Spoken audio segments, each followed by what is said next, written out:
राष्ट्रिय युवा संघ नेपालले निवर्तमान प्रधानमन्त्री एवं एमाले अध्यक्ष केपी शर्मा ओलीको राहदानी रोक्काको सिफारिस गर्ने निर्णयको आपत्ति जनाएको छ। असोज 14 2080 मा संघका अध्यक्ष क्षितिज थेबेले जारी गरेको विज्ञप्तिमा भदौ 23 र 24 गतेको घटनाको छानबिन गर्न बनेको जाँचबुझ आयोगले प्रारम्भिक चरणमै शंका र पूर्वाग्रहका आधारमा राहदानी रोक्काको सिफारिस गरेको उल्लेख छ।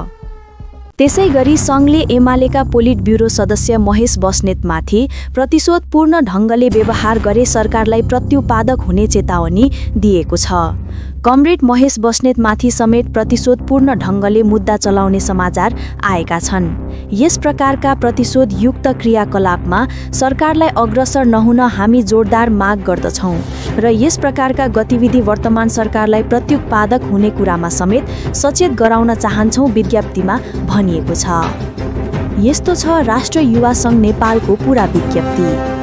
प्रेस विज्ञप्ति मिति 2080 असोज 14। राष्ट्रिय युवा संघ नेपाल आफ्नो स्थापना कालदेखि नै निरन्तर लोकतन्त्र, बहुदलीय व्यवस्था र जनहितको पक्षमा दृढतापूर्वक पहरेदारी गर्दै आएको छ। हाम्रो संगठनले अल्पकालीन लोकरिज्याईमा रुमल्लिने भन्दा पनि राष्ट्रको दीर्घकालीन हित र लोकतान्त्रिक मूल्य मान्यताको रक्षाका निमित्त बेला बेला बलिदानी र कठोर सङ्घर्षको बाटो अपनाएको सर्वविदितै छ। हामी प्रत्येक नागरिकको पूर्वाग्रह र प्रतिशोध रहित जीवनयापन र राजनैतिक क्रियाकलाप गर्ने पाउने संविधान प्रदत्त मौलिक अधिकारको रक्षाका निमित्त लड्दै आएको यथार्थ सबैमाझ स्पष्ट नै छ।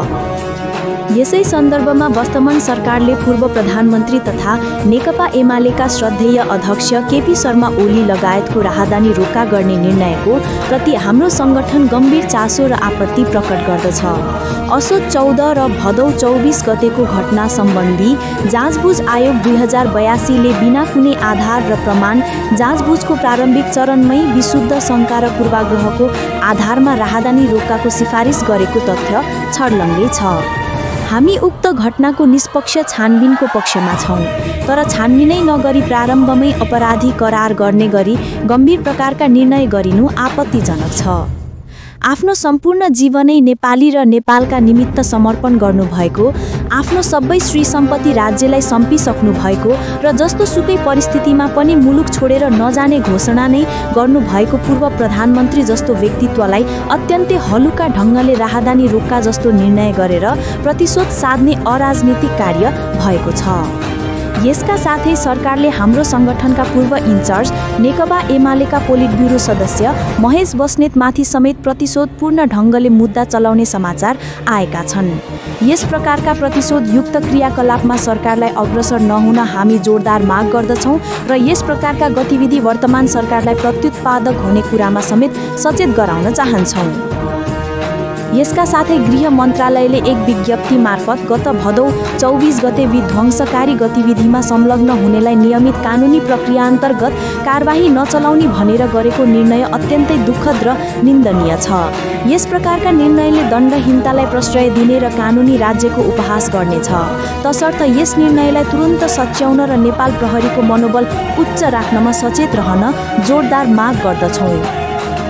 हाम्रो संगठन जेन जेड लगायत आम युवाहरूले उठाएका मागहरूप्रति सचेत छ र उक्त मागहरूको समाधानका लागि प्रारम्भदेखि नै ऐक्यबद्ध र पहलकदमी हिँड्दै आएको जेन जेडको आन्दोलनको जगमा गठित वर्तमान सरकारको प्रमुख जिम्मेवारी फागुन 21 मा प्रतिनिधि सभाको शान्तिपूर्ण, निष्पक्ष र भयरहित आम चुनाव गराउनु हो र हामी सरकारलाई उक्त महत्त्वपूर्ण जिम्मेवारीमा सफल बनाउन आफ्नो भूमिका निर्वाह गर्न प्रतिबद्ध छौँ।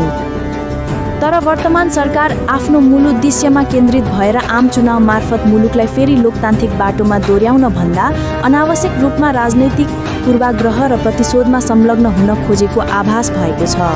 हामी पुनः वर्तमान सरकारलाई आगामी फागुन 21 को आम चुनाव गराउने आफ्नो मूल जिम्मेवारीमा केन्द्रित हुन र अनावश्यक रूपमा राजनीतिक प्रतिशोधको गलत बाटोमा नलाग्न सचेत गराउँदछौँ।